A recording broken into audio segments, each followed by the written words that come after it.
Slum ಅಂದಾಕ್ಷಣ ನಮಗೆ ನೆನಪಿಗೆ ಬರೋದೇ ಮುಂಬೈನಲ್ಲಿರೋ ದಾರ್ವಿ ಸ್ಲಮ್. ಮುಂಬೈನಲ್ಲಿರೋ ದಾರ್ವಿ ಸ್ಲಮ್ ಪ್ರಪಂಚದಲ್ಲಿ ಅತಿ ದೊಡ್ಡ ಸ್ಲಮ್ಗಳಲ್ಲಿ ಒಂದು. ಆದರೆ ನಾವಿವತ್ತು ನಿಮಗೆ ತೋರಿಸ್ತಿರೋ ಸ್ಲಮ್ ತುಂಬಾನೇ ವಿಚಿತ್ರ. ಇಲ್ಲಿ ಜನರು ರಸ್ತೆ ಮೇಲೆ ನಡೆಯೋದೇ ಇಲ್ಲ. ಅವರ ದಿನಚರಿ ಏನಿದ್ರು ನೀರಿನ ಮೇಲೆ. ಆಟ ಪಾಠ ಊಟ ಎಲ್ಲಾನು ನೀರಿನ ಮೇಲೆನೆ. ಈ ವಿಚಿತ್ರ ಸ್ಲಮ್ ನೀರಿನಲ್ಲೇ ತೇಲುತ್ತೆ. ಇಲ್ಲಿನ ಜನರು ನೀರಿನಲ್ಲೇ ಜೀವನ ನಡೆಸ್ತಿದ್ದಾರೆ. ಇದು ಬರೀ ಸ್ಲಮ್ ಅಲ್ಲ, ಇದೊಂದು ನಗರ. ಒಂದು ನಗರದಲ್ಲಿ ಏನೆಲ್ಲ ಸಿಗುತ್ತೋ ಆ ಎಲ್ಲ ವಸ್ತುಗಳು ಇಲ್ಲಿ ಸಿಗುತ್ತೆ. ಈ ಸ್ಲಮ್ನಲ್ಲಿ ಶಾಲೆ, ಅಂಗಡಿ, ಆಸ್ಪತ್ರೆ, ಹೋಟೆಲ್ ಹೀಗೆ ಎಲ್ಲಾನು ಇದೆ. ಈ ಸ್ಲಮ್ನಲ್ಲಿ ಚಿಕ್ಕ ಪುಟ್ಟ ಉದ್ಯೋಗಿಗಳಿದ್ದಾರೆ. ಈ ಸ್ಲಮ್ನಲ್ಲಿ ಹೋಟೆಲ್ ಕೂಡ ಇದೆ. ಅರೆ, ಯಾವುದೇ ವಿಚಿತ್ರ ಸ್ಲಮ್. ಈ ಸ್ಲಮ್ ಇರೋದಾದ್ರೂ ಎಲ್ಲಿ ಹೇಳ್ತೀವಿ. ಅದಕ್ಕೂ ಮುಂಚೆ ನಮ್ಮ ಚಾನೆಲ್ ಸಬ್ಸ್ಕ್ರೈಬ್ ಮಾಡಿಲ್ಲ ಅಂದ್ರೆ ಈಗಲೇ ಮಾಡ್ಕೊಳ್ಳಿ, ಹಾಗೂ ಬೆಲ್ ಐಕನ್ ಕ್ಲಿಕ್ ಮಾಡಿ. ದಾರ್ವಿ ಈ ಹೆಸರು ಕೇಳಿದ ತಕ್ಷಣ ಅದೊಂದು ಸ್ಲಮ್ ಹೆಸರು ಅನ್ನೋದು ಎಲ್ರಿಗೂ ಗೊತ್ತಾಗುತ್ತೆ. ಅಷ್ಟರ ಮಟ್ಟಿಗೆ ಮುಂಬೈನಲ್ಲಿ ದಾರ್ವಿ ಸ್ಲಮ್ ವರ್ಲ್ಡ್ ಫೇಮಸ್ ಆಗಿದೆ. ಮುಂಬೈನ ಹೃದಯ ಭಾಗದಲ್ಲಿಯೇ ದಾರ್ವಿ ಸ್ಲಮ್ ಇರೋದು. ಇದು ಪ್ರಪಂಚದ ಅತಿ ದೊಡ್ಡ ಸ್ಲಮ್ಗಳಲ್ಲಿ ಒಂದು. ಅಲ್ಲದೆ ಏಷ್ಯಾದ 2ನೇ ಅತ್ಯಂತ ದೊಡ್ಡ ಸ್ಲಮ್ ಎಂಬ ಹಣೆಪಟ್ಟಿ ಕೂಡ ಅಂಟಿಸ್ಕೊಂಡಿದೆ. ಬರೋಬ್ಬರಿ 520 ಎಕರೆ ಪ್ರದೇಶಗಳಲ್ಲಿ ಈ ಸ್ಲಮ್ ಹರಡಿಕೊಂಡಿದೆ. 520 ಎಕರೆ ವಿಸ್ತಾರ ಅಂದ್ರೆ ನಮ್ಮ ರಾಷ್ಟ್ರಪತಿ ಭವನ ಇದೆಯಲ್ಲ, ಅದರ 2 ಪಟ್ಟು ವ್ಯಾಪ್ತಿಯನ್ನ ದಾರ್ವಿ ವಿಸ್ತರಿಸಿರಬಹುದು. ಆದ್ರೆ ಇಲ್ಲಿನ ಜನಸಂಖ್ಯೆ 10 ಲಕ್ಷಕ್ಕೂ ಹೆಚ್ಚು ಅಂತ ಹೇಳಲಾಗ್ತಿದೆ. ಖಚಿತ ಮಾಹಿತಿ ಇದುವರೆಗೂ ಸಿಕ್ಕಿಲ್ಲ.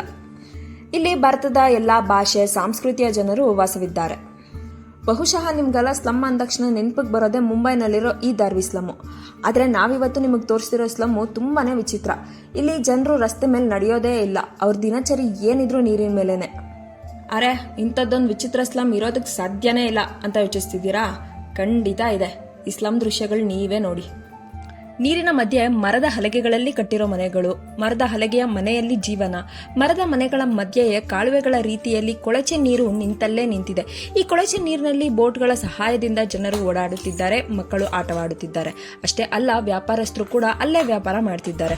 ಪುಟ್ಟ ಪುಟ್ಟ ಮಕ್ಕಳು ದೊಡ್ಡ ದೊಡ್ಡ ಕೋಲ್ ಹಿಡಿದು ದೋಣಿ ನಡೆಸ್ತಿದ್ದಾರೆ. ಅಂದ ಹಾಗೆ ಇದು ಜಗತ್ತಿನ ಅತಿ ದೊಡ್ಡ ತೇಲುವ ಸ್ಲಮ್.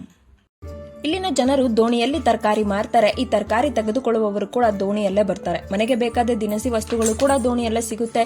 ಈ ದೋಣಿಯಲ್ಲಿ ಚಿಕ್ಕ ಬಾರ್ ಕೂಡ ಇದೆ. ಈ ಬಾರ್ನಲ್ಲಿ ಬಿಯರ್ ಕೂಡ ಲಭ್ಯವಿದೆ. ಇದನ್ನ ವಾಟರ್ ಸಿಟಿ ಅಂದ್ರೆ ತಪ್ಪಾಗಲಾರದು. ಇಂಟ್ರೆಸ್ಟಿಂಗ್ ಸಂಗತಿ ಅಂದ್ರೆ ಸ್ಲಮ್ನಲ್ಲಿ ಎಷ್ಟು ಜನರಿದ್ದಾರೆ ಅಂತ ಹೇಳೋದು ತುಂಬಾನೇ ಕಷ್ಟ. ಯಾಕಂದ್ರೆ ಇಲ್ಲಿ ಜನಗಣತಿ ನಡೆಯೋದಿಲ್ಲ.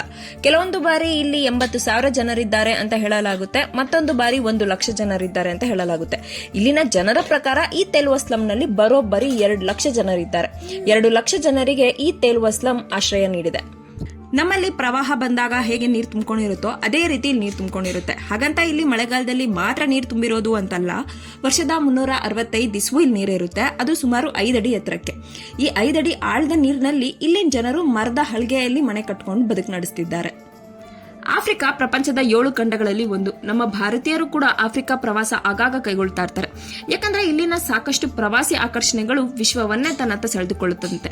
ಇದಕ್ಕೆ ಸೌಂದರ್ಯ ನಾಡು ಎಂದು ಕೂಡ ಕರೆಯುತ್ತಾರೆ. ಏಕೆಂದ್ರೆ ಇಲ್ಲಿನ ಭೂಮಿ ನೈಸರ್ಗಿಕ ಅದ್ಭುತಗಳಿಗೆ ಸಾಕ್ಷಿಯಾಗಿದೆ. ಆಫ್ರಿಕಾ, ಅಲ್ಲಿನ ದೇಶಗಳು ಅಂದಾಕ್ಷಣ ನಮಗೆ ಮೊದಲಿಗೆ ಕಣ್ಣಿಗೆ ಬರೋದೇ ಅಲ್ಲಿನ ಬಡತನ, ಮೂಲ ಸೌಕರ್ಯಗಳೇ ಇಲ್ಲದ ವ್ಯವಸ್ಥೆ, ಆಂತರಿಕ ದಂಧೆಗಳು ಇತ್ಯಾದಿ. ಇಂದಿಗೂ ನಮ್ಮಲ್ಲಿ ಬಹುತೇಕರಿಗೆ ಆಫ್ರಿಕಾದ ಸ್ಥಿತಿಗಳನ್ನ ಓದುವಾಗ ಕಣ್ಣೆದುರಿಗೆ ಬಂದು ಕಾಡುವುದು ಕೆವಿನ್ ಕಾರ್ಟರ್ ತೆಗೆದ ಪುಲಿಟ್ಸರ್ ಪ್ರಶಸ್ತಿ ಪಡೆದ ಫೋಟೋ. ಅದೊಂದು ಮಗುವಿನ ಸಾವಿಗಾಗಿ ಕಾದು ಕುಳಿತಿರುವ ಫೋಟೋ. ಆಫ್ರಿಕಾ ಖಂಡದಲ್ಲಿ ಬಹುತೇಕ ಎಲ್ಲ ರಾಷ್ಟ್ರಗಳು ಬಡ ರಾಷ್ಟ್ರಗಳೇ. ಇಂತಹ ಬಡ ರಾಷ್ಟ್ರಗಳಲ್ಲಿ ಒಂದು ನೈಜೀರಿಯಾ. ನೈಜೀರಿಯಾ 36 ರಾಜ್ಯಗಳು ಮತ್ತು 1 ರಾಜಧಾನಿ ಪ್ರಾಂತ್ಯಗಳನ್ನೊಳಗೊಂಡ ಒಕ್ಕೂಟ. ಈ ದೇಶದ ರಾಜಧಾನಿ ಅಬುಜಾ. ನೈಜೀರಿಯಾ ದೇಶದ ಹಿಂದಿನ ರಾಜಧಾನಿಯ ಲಾಗೋಸ್. ಲಾಗೋಸ್ ನೈಜೀರಿಯಾ ದೇಶದ ಅತ್ಯಂತ ದೊಡ್ಡ ನಗರ. 2009ರ ಸೆನ್ಸಸ್ ಪ್ರಕಾರ ಇಲ್ಲಿ ಸುಮಾರು 8 ದಶಲಕ್ಷ ಜನರು ವಾಸಿಸಿದ್ದಾರೆ. ಪ್ರಸಕ್ತವಾಗಿ ಇದು ಆಫ್ರಿಕಾ ಖಂಡದ 2ನೇ ಅತ್ಯಂತ ದೊಡ್ಡ ನಗರ ಮತ್ತು 2ನೇ ಅತ್ಯಂತ ವೇಗವಾಗಿ ಬೆಳೆಯುತ್ತಿರುವ ನಗರ.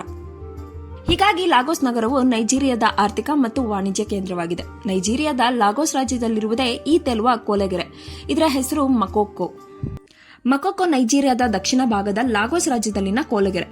ಮಕೋಕೋ ಕೋಲೆಗೆರೆ ನಿವಾಸಿಗಳು ನೀರಿನ ಮೇಲ್ಮೈಯಲ್ಲಿ ಹಲಗೆಗಳು ಮತ್ತು ಇತರ ವಸ್ತುಗಳಿಂದ ಮಾಡಿದ ಸಣ್ಣ ಗುಡಿಸಲುಗಳಲ್ಲಿ ವಾಸಿಸುವ ಸಮುದಾಯವಾಗಿದೆ. ಮಕೋಕೋವನ್ನ ವಿಶ್ವದ ಅತಿ ದೊಡ್ಡ ತೇಲುವ ಕೋಲೆಗೆರೆ ಎಂದು ಕರೆಯಲಾಗುತ್ತದೆ. 19ನೇ ಶತಮಾನದ ಉತ್ತರಾರ್ಧದಲ್ಲಿ ಎಗುನ್ ಜನಾಂಗದ ವಸಾಹತುಗಾರರು ಇಲ್ಲಿ ನೆಲೆಸಿದ್ದರು. ಸಮುದ್ರದ ಹತ್ತಿರದಲ್ಲೇ ಈ ಊರನ್ನ ಕಟ್ಟಿದ್ರು. ನಂತರ ಇದನ್ನು ಮೀನುಗಾರಿಕಾ ಗ್ರಾಮವಾಗಿ ನಿರ್ವಹಿಸಿದ್ರು. ಕ್ರಮೇಣ ಜನಸಂಖ್ಯೆಯು ಹೆಚ್ಚಾದಂತೆ ಮತ್ತು ಭೂಮಿ ಕಡಿಮೆಯಾಗುತ್ತಿದ್ದಂತೆ ಇವರು ನೀರಿನ ಮೇಲ್ಮೈಯಲ್ಲೇ ಗುಡಿಸಲುಗಳನ್ನು ಸ್ಥಾಪಿಸಿ ನೀರಿಗೆ ತೆರಳಿದರು. ಲಾಗೋಸ್ನ ಕರಾವಳಿಯಲ್ಲಿ 3ನೇ ಮೇನ್ಲ್ಯಾಂಡ್ ಸೇತುವೆಯ ಉದ್ದಕ್ಕೂ ಇರುವ ಕೋಲೆಗೆರೆ ಇದು. ಇಂದು ಮಕೋಕೋ ನೈಜೀರಿಯಾದ ಕರಾವಳಿಯ ವಿವಿಧ ನದಿ ಸಮುದಾಯಗಳ ಜನರು ಮತ್ತು ನೆರೆಯ ದೇಶದ ಮೀನುಗಾರಿಕೆ ಸಮುದಾಯಗಳ ಕೊಲೆಗೆರೆಯಾಗಿದೆ. ಈಗ 6 ವಿವಿಧ ಗ್ರಾಮಗಳು ನೆಲ ಮತ್ತು ಜಲದಲ್ಲಿ ಹರಡಿಕೊಂಡಿದೆ.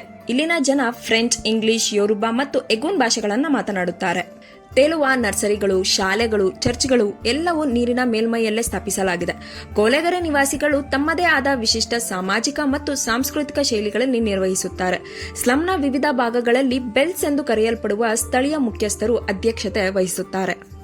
ಇಲ್ಲಿನ ಜನರು ಉದ್ಯೋಗಕ್ಕಾಗಿ ಮೀನು ಹಿಡಿಯುತ್ತಾರೆ. ಈ ಸ್ಲಂನ ಬಿಟ್ಟು ಕೊಂಚ ದೂರವೇ ಸಮುದ್ರವಿದೆ. ಸಮುದ್ರದಲ್ಲಿ ಈ ಸ್ಲಂನಲ್ಲಿರೋ ಪುರುಷರು ಮೀನು ಹಿಡಿಯುವ ಕೆಲಸ ಮಾಡುತ್ತಾರೆ. ಹಾಗೆ ಸಮುದ್ರದಲ್ಲಿ ಹಿಡಿದಿರೋ ಮೀನನ್ನ ದೂರದ ಊರಿಗೆ ರಫ್ತು ಮಾಡುತ್ತಾರೆ. ಅಲ್ಲದೆ ಈ ಸ್ಲಂನಲ್ಲಿ ಮೀನು ಮಾರುಕಟ್ಟೆ ಸಹ ಇದೆ. ಇದೇ ಮಾರುಕಟ್ಟೆಯಲ್ಲಿ ಸಾಧ್ಯವಾದಷ್ಟು ಮೀನನ್ನ ಮಾರಾಟ ಮಾಡಲಾಗುತ್ತೆ. ವಿಶ್ವಾದ್ಯಂತ ಸಾವಿರಾರು ಗಮ್ಯವಾದ ಪ್ರವಾಸಿ ಸ್ಥಳಗಳಿವೆ. ಆದರೆ ಕೆಲವು ಸ್ಥಳಗಳು ಜಗತ್ತಿನಲ್ಲಿ ಅತಿ ವಿಶಿಷ್ಟ ಎನ್ನಬಹುದಾದ ಪ್ರವಾಸಿ ಆಕರ್ಷಣೆ ಹೊಂದಿದ್ದು ಪ್ರಪಂಚಾದ್ಯಂತ ಲಕ್ಷಾಂತರ ಸಂಖ್ಯೆಯಲ್ಲಿ ಜನರು ಪ್ರತಿ ವರ್ಷ ಭೇಟಿ ನೀಡುತ್ತಾರೆ. ಅಂತಹ ಒಂದು ಸ್ಥಳವೇ ಇಟಲಿಯ ಸುಪ್ರಸಿದ್ಧ ವೆನಿಸ್ ನಗರ. ಇದನ್ನು ಜಗತ್ತಿನ ತೇಲುವ ನಗರ ಎಂದೇ ಬಣ್ಣಿಸಲಾಗುತ್ತದೆ. ವೆನಿಸ್ ತನ್ನ ಐತಿಹಾಸಿಕ ಶ್ರೀಮಂತಿಕೆಗೆ ಹಾಗೂ ಪಾರಂಪರಿಕ ವಿನ್ಯಾಸ ಮತ್ತು ಸೇತುವೆಗಳಿಗಾಗಿ ಹೆಸರುವಾಸಿ. ನೈಜೀರಿಯಾದ ಕೊಲೆಗೆರೆ ಮಕೋಕೋಗೆ ವೆನಿಸ್ ಆಫ್ ಆಫ್ರಿಕಾ ಅನ್ನುವ ಹೆಸರಿದೆ. ಹೌದು, ಇಟಲಿಯ ವೆನಿಸ್ ಸುಂದರವಾಗಿದೆ, ಆದರೆ ಮಕೋಕೋ ನಗರ ಒಂದು ಸ್ಲಂ. ಇಷ್ಟಾದರೂ ಇಲ್ಲಿನ ಜನರು ಈ ಮಕೋಕೋವನ್ನ ವೆನಿಸ್ ಆಫ್ ಆಫ್ರಿಕಾ ಅಂತಾನೆ ಕರೆಯುತ್ತಾರೆ. ಇಲ್ಲಿನ ಜನರ ಪಾಲಿಗೆ ಇಟಲಿಯ ಸುಪ್ರಸಿದ್ಧ ವೆನಿಸ್ ನಗರಕ್ಕಿಂತಲೂ ವೆನಿಸ್ ಆಫ್ ಆಫ್ರಿಕಾ ಮೇಲೆಯೇ ಆಕರ್ಷಣೆ.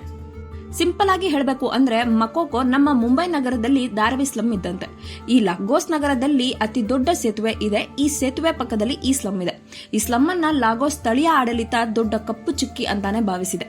ಹೀಗಾಗಿ ಈ ಸ್ಲಂ ಅನ್ನ ನಿರ್ಮೂಲನೆ ಮಾಡಬೇಕು ಅಂತ ಹಲವು ಬಾರಿ ಪ್ರಯತ್ನ ಮಾಡಿದೆ. ಆದ್ರೆ ಇಲ್ಲಿ ಜನರು ಇದಕ್ಕೆ ಜಗ್ಗಿಲ್ಲ. ಈ ಸ್ಲಂ ಉಳಿವಿಗಾಗಿ ಭೀಕರ ಹೋರಾಟವನ್ನೇ ಮಾಡಿದ್ದಾರೆ. ಸ್ಲಂ ಉಳಿವಿಗಾಗಿ ಪ್ರಾಣವನ್ನು ಕೊಟ್ಟಿದ್ದಾರೆ. ನೈಜೀರಿಯಾ ಸರ್ಕಾರಕ್ಕೆ ಈ ಕೊಲೆಗೆರೆ ಬೇಡವಾಗಿದೆ. ಈ ಕಾರಣಕ್ಕೆ ಈ ಕೊಲೆಗೆರೆ ನಿವಾಸಿಗಳಿಗೆ ಆಗಾಗ ತೊಂದರೆ ಕೊಡ್ತಾರೆ.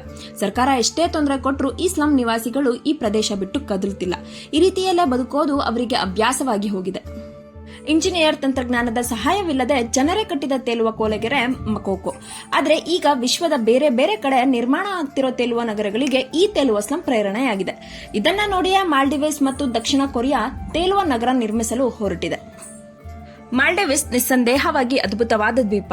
ಸುಂದರವಾದ ರಜದಿನಗಳನ್ನು ಕಳೆಯಲು ಅಂತಾರಾಷ್ಟ್ರೀಯ ಪ್ರವಾಸಿಗರನ್ನ ಆಕರ್ಷಿಸುತ್ತದೆ. ಇನ್ನು ಇಲ್ಲಿನ ನೀಲಿ ಬಣ್ಣಗಳ ಕಡಲ ತೀರಗಳು ಪ್ರವಾಸಿಗರನ್ನ ಕೈ ಬೀಸಿ ಕರೆಯುತ್ತೆ. ಮಾಲ್ಡಿವ್ಸ್ನಲ್ಲಿ ಅಸಂಖ್ಯಾತ ಪ್ರೇಕ್ಷಣೀಯ ಸ್ಥಳಗಳಿವೆ.